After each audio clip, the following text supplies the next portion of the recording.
আগেকার দিনের বউরা নিজের বরের নাম মুখে নিত না, তখনকার বউদের কথা জাস্ট ভাবো।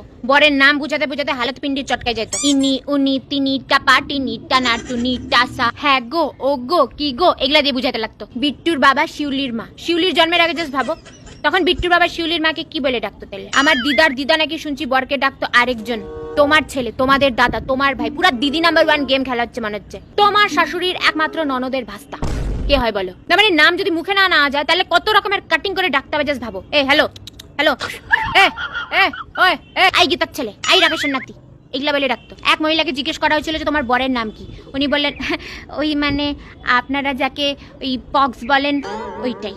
অনেক ভাবনা চিন্তা করার পর বোঝা গেল যে ও বসন্ত। পুরো গুগলি রাউন্ড চলতেছে মনে হচ্ছে। তখনকার দিনে এক দিদি পাশের বাড়ি গিয়ে জিজ্ঞেস করছে তো দিদি কি রান্না করেছেন, তো সে দিদি বলতেছে তেমন কিছু করিনি, একটু শাক করেছি আর ট্যানারে ভেজেছি। মানে পটল ভাজছে, বরের নাম পটল, পটল তো মুখে আনতে পারবে না, পুরো ডামসারাজ খেলা চলছে। বর তো বর শুনছি ভাসুরের নামও নাকি তখন মুখে নেওয়া যেত না। এক মহিলা যাবে গঙ্গারামপুর, হ্যাঁ এদিকে টিকিট কাটতে গেছে কিন্তু নাম বলতে পারতেছে না জায়গার, কারণ বরের নাম গঙ্গা আর ভাসুরের নাম রাম।